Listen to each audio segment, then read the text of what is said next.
started this channel with the original intention of passing on the information, the knowledge that I had acquired over the years with respect to bodybuilding, or let's just say weightlifting, and I wanted to pass it on. What would be the point of of having accomplished these things and have this information that I have been given over the years from other people who knew things that I didn't know, help me get where I am. So anyway, I'm kind of getting off track on. I did a contest a year ago, and since 2001, I've done. I think it's 14 shows. There's a history on bodybuilding.com, posted history that I think is up to date. But 14 shows, so almost an average of one a year, more or less. There were a couple years I did two, and then there were times when I skipped over a couple years and didn't compete. Especially, well, when I tore my pec, it only took me a year. Took me a year to get back on stage after my pec tear, which was, I thought, pretty remarkable. So anyway, I do the show last year, and then I start a new job basically about the same time that requires significant commuting. It eats up a lot of time in my day. So I reached a point, and I've come to this point before. This is really not something new. I'm 55 years old, okay? So, and I've been training competitively since 2001, but I've been lifting since I was a teenager. I mean, I've been lifting weights since I was a teenager. It's just something that I started doing, and then something I started to really enjoy, and something I started to see significant progress with, and I just kept pushing. So anyway, I start the channel, and the purpose of the channel is to maybe help other people get where they want to be quicker, without having to make all the mistakes that that can happen when you just blindly go into a situation and start doing something without really any structure or any specific goal in mind, other than to say just gain muscle. And then that's typically for men. Women, it seems like what I hear from women is they're afraid of bulking up. I hear that so many times.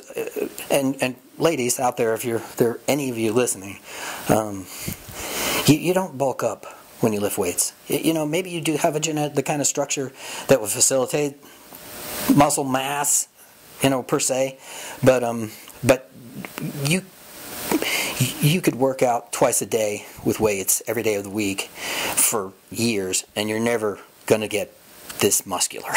Okay, it's just not gonna happen. You're gonna stress your muscles. They're gonna grow a little bit. You might actually even put on a little weight, or seem to gain weight, even though you could measure yourself. You're not getting bigger. You're getting smaller.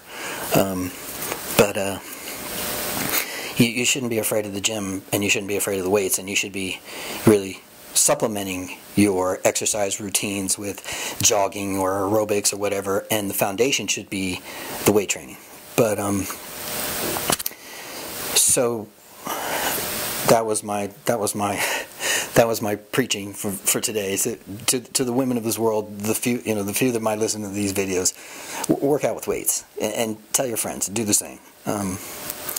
So anyway, show ends last year, new job, new stresses, and I don't have the time to, I don't have the time to train. I don't have the time. I don't have the energy. So I have literally only worked out, maybe between 20 and 30 times this whole past year. And I'm trying to make changes that would allow me to ease back into the whole concept of training again. But it doesn't need to be what it has been in the past. And what I mean by that is that decades of lifting, especially the lifting that I initially did, when I was younger, which was heavier. It was just in general, it was just heavy. I mean, that was, to me, I thought that was the point. The point was to lift as much as you possibly can, and to continue to just push yourself to try and lift more. So that's what I've done. That's what I've done my whole life. But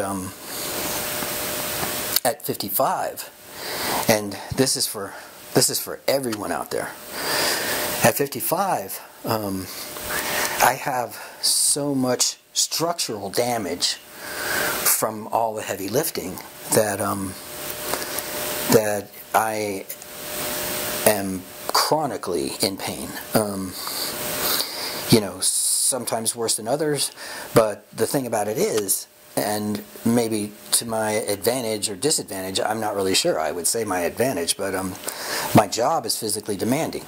So I go to work, and work is in some respects the same as just outright physical activity. I mean, I'm always on my feet. I do a lot of things that require core strength. So I'm always pushing my core. I'm always pushing and pulling. I'm always I'm lifting. So I'm engaged in physical activity all day. And it's not just your standard. It's not just walking. It's strenuous activity. So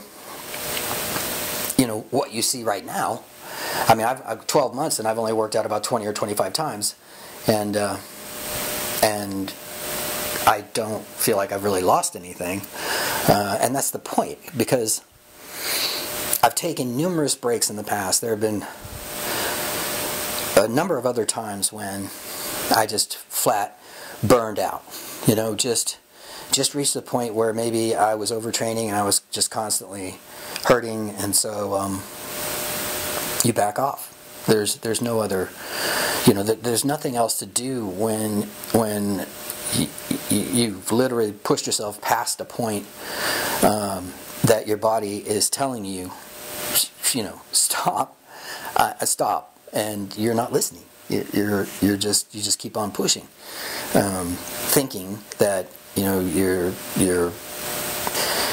growing, you're getting bigger, when in fact you might be regressing, you might be going backwards, because you never heal. You never allow yourself a chance to heal. So anyway, without dragging this on forever, I hope and intend to make some more training videos. But the fact of the matter is, if you look at what I've got, you can take what I've got and either use it the way it's presented or change it. And you can change it sometimes, 5-10 different ways, and still use those same activities or those same different movements and promote growth. So I kind of wanted maybe to try and see if I couldn't present knowledge that is more in line with my age, so that I'm not trying to cut the types of people that would want to watch the videos to just older people. I definitely don't want to do that. But what I want younger people to know, because older people already do, is that you need to be careful now. You need to watch what you're doing now, so that when you get to where I'm at, you're not struggling as much. You haven't pushed yourself to the point where you've caused structural damage that isn't going to heal. I mean, you're not going to get bone growth. Cartilage and tissue aren't going to come back when they've been torn or damaged. So it's important to be